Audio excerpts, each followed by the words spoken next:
ಕಡೂರು ತಾಲೂಕಿನ ಪಂಚನಹಳ್ಳಿ ಹೋಬಳಿಯ ಗರುಗದಹಳ್ಳಿ ಬೋವಿ ಕಾಲೋನಿಯಲ್ಲಿ ಇದೇ ಜನವರಿ 30ರಿಂದ 31ರವರೆಗೆ ಶ್ರೀ ಲಕ್ಷ್ಮೀ ವೆಂಕಟೇಶ್ವರ ಸ್ವಾಮಿಯವರ ಕಲಾಹೋಮ, ಕುಂಭಾಭಿಷೇಕ, ಸುದರ್ಶನ ಹೋಮ ಮತ್ತು ಹೊಸ ಆಭರಣ ಸಮರ್ಪಣಾ ಕಾರ್ಯಕ್ರಮ ಆಯೋಜನೆ ಮಾಡಲಾಗಿದೆ. ಇನ್ನು ಕಾರ್ಯಕ್ರಮದ ಪ್ರಯುಕ್ತ ಗುರುವಂದನಾ ಹಾಗೂ ಧಾರ್ಮಿಕ ಸಭೆಯನ್ನ ಹಮ್ಮಿಕೊಳ್ಳಲಾಗಿದೆ.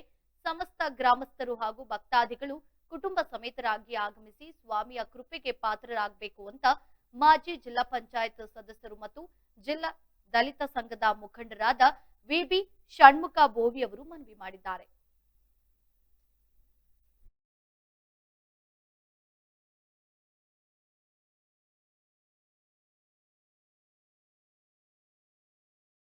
ಗ್ರಾಮ ಪಂಚಾಯತಿ ವ್ಯಾಪ್ತಿಯಲ್ಲಿ ಗಂಗನಹಳ್ಳಿ ಗ್ರಾಮ ಪಂಚಾಯತಿ ವ್ಯಾಪ್ತಿಯಲ್ಲಿ ಗರಿದಳ್ಳಿ ಬೋವಿ ಕಾಲೋನಿ ಅನ್ನೋ ಒಂದು ಗ್ರಾಮ.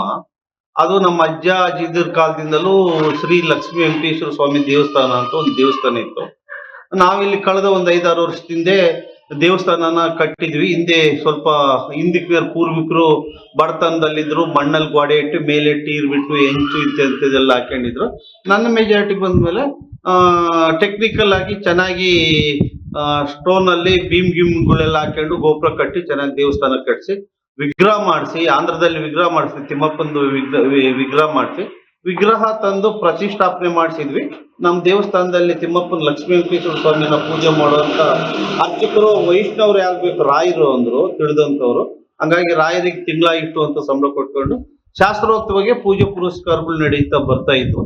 ಹಿಂದೆ ನಮ್ಮ ಪೂರ್ವಿಕರು ಸಂಪಾದನೆ ಮಾಡಿದಂತ ಒಡವೆಗಳು ಇರ್ತಾವಲ್ಲ, ಆಭರಣಗಳು ದೇವರಿಗೆ, ಅವನ್ನೆಲ್ಲ ಕರೆಸಿ ವಿಗ್ರಹಕ್ಕೆ ಕಿರೀಟ, ಹಸ್ತ, ಈ ಇನ್ನು ಎಲ್ಲ ಒಡವೆಗಳು ಮಾಡ್ತೀವಿ. ಅಲ್ಲಿ ಕ್ಲೋಸ್ ಆಯ್ತು. ವರಡ ದೇವರಿಗೆ ಒಡವೆಗಳು ಇರಲಿಲ್ಲ. ಈಗ ನಮ್ಮ ಗ್ರಾಮದಲ್ಲಿ ಅಂದ್ರೆ ಗರಿದಳ್ಳಿ ಬೋವಿ ಕಾಲೋನಿ ಅವರೆಲ್ಲ ಬಂದ ನಂತರ ಈ ದೇವರಿಗೆ ಒಳ್ಳೆ ಆಭರಣಗಳಿಲ್ಲ, ಸ್ವಲ್ಪ ಏನಾದ್ರು ಸಹಾಯ ಮಾಡು, ನಾವು ಕೈಲಾದಷ್ಟು ಸಹಾಯ ಮಾಡ್ತೀವಿ ಅಂದ್ರು. ಎಲ್ಲರೂ ಸೇರಿ ಪಾಪ ಅಲ್ಲಿ ದಲಿತ ಕಾಲೋನಿ ಹಿಂದುಳಿದವರು, ಕಷ್ಟಪಟ್ಟು ಕೂಲಿ ಮಾಡ್ಕೊಂಡು ಜೀವನ ಮಾಡುವಂತ ಜನ ಅಲ್ಪ ಸ್ವಲ್ಪ ಕೊಟ್ಟರು ಅವರು. ಅದಕ್ಕೆ ನಾನು ಸ್ವಲ್ಪ ಸೇರಿಸಿ ಒಂದು 15 kg ಬೆಳ್ಳಿ ಒಡವೆಗಳು ಮಾಡಿಸಿದ್ವಿ. ಒಡವೆ ಮಾಡಿಸಿದ್ಮೇಲೆ ನೇರವಾಗಿ ಹಂಗೆ ಹೋಗಿ ದೇವಸ್ಥಾನಕ್ಕೆ ಕೊಡಕ್ ಬರೋದಿಲ್ಲ. ಅದು ಶಾಸ್ತ್ರೋಕ್ತವಾಗಿ ಶುದ್ಧೀಕರಣ ಮಾಡಿಸಿ ಹೋಮಗಳು ಮಾಡಿಸ್ಕೊಡ್ಬೇಕು ಅಂದ್ರು. ಹಂಗಾಗಿ ಇದೇ ತಿಂಗಳು ಈಗ ಬರುವಂತ ಜನವರಿ 30 ಮತ್ತೆ 31ನೇ ತಾರೀಕು ಸ್ವಾಮಿಗೆ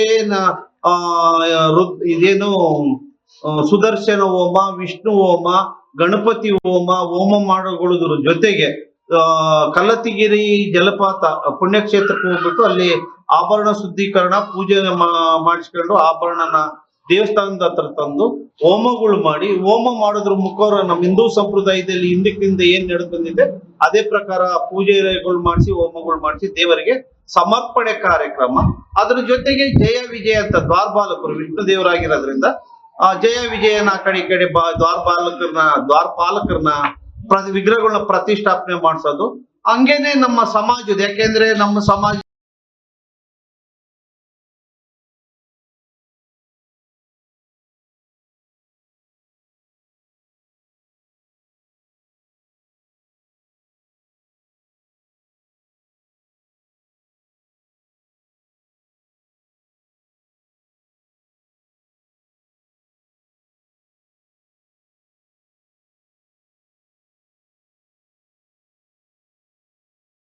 ಕ್ರ್ಯಾಶ್ ಕೋರ್ಸ್ ಅಂದರೆ ಒಂದು ಅಲ್ಪಾವಧಿ ಕೋರ್ಸು ಸರ್. ಇದು ಶಾರ್ಟ್ ಟರ್ಮ್ ಕೋರ್ಸ್ ಅಂತ ಕರಿತೀವಿ ಕೋರ್ಸ್ನ. 30 ಡೇಸಿಂದ 45 ಡೇಸು ಇರುತ್ತೆ ಕ್ರ್ಯಾಶ್ ಕೋರ್ಸು. ಬೆಳಗ್ಗೆ 8ರಿಂದ ಸಾಯಂಕಾಲ 8 ಗಂಟೆವರೆಗೂ ಕೋಚಿಂಗ್ ವ್ಯವಸ್ಥೆ ಇರುತ್ತೆ. ಪ್ರತಿ ಸಬ್ಜೆಕ್ಟು ಅಂದರೆ ಫಿಸಿಕ್ಸ್, ಕೆಮಿಸ್ಟ್ರಿ, ಬಾಟ್ನಿ, ಝುವಾಲಜಿ ಪ್ರತಿ ಸಬ್ಜೆಕ್ಟು ಕೂಡ 1.5 hour ಟೀಚಿಂಗ್ ಮಾಡ್ತೀವಿ, 90 ಮಿನಿಟ್ಸು. ಮತ್ತು ಡೈಲಿ ಟೆಸ್ಟು ಕೂಡ ನಾವು ಕಂಡಕ್ಟ್ ಮಾಡ್ತೀವಿ ಪ್ರತಿದಿನವೂ. ಎಕ್ಸೆಲ್ ಅಕಾಡೆಮಿಯಿಂದ ನಾವು ಏನು ಮಾಡ್ತೀವಿ, ಕಾನ್ಸೆಪ್ಟ್ ಮಾತ್ರನೇ ಹೇಳ್ಕೊಡ್ತೀವಿ. ನೀಟಿಗೆ ಬರೋ ಕಾನ್ಸೆಪ್ಟು, CETಗೆ ಬರೋ ಕಾನ್ಸೆಪ್ಟೇ ಹೇಳ್ಕೊಡ್ತೀವಿ ಆ 45 ದಿನದಲ್ಲಿ. ಅನ್ವಾಂಟೆಡ್ ಅವ್ರಿಗೆ ಚಾಪ್ಟರ್ಸ್ನ ನಾವು ಓದಿಸಲ್ಲ. ಸೊ ಅದರಿಂದ ಏನಾಗುತ್ತೆ, 45 ದಿನದಲ್ಲಿ ಸಕ್ಸಸ್ ರೇಟು ಜಾಸ್ತಿ ಆಗುತ್ತೆ. ಯಾರು ಸಿಂಗಲ್ ಪೇರೆಂಟ್ಸ್ ಇದ್ದಾರೆ ಅಂಥ ಒಂದು ಮಕ್ಕಳಿಗೆ ನಾವು ಖಂಡಿತ ಫೀಸಲ್ಲಿ ರಿಯಾಯಿತಿ ಇರುತ್ತೆ. ಆ ಒಂದು ಮಕ್ಕಳಿಗೆ ಖಂಡಿತ ನಾವು ಫೀಸಲ್ಲಿ, ಮತ್ತು ಮೆರಿಟೋರಿಯಸ್ ಮಕ್ಕಳಿಗೆ ನಾವು ಫೀಸಲ್ಲಿ ರಿಯಾಯಿತಿ ಕೊಡ್ತೀವಿ.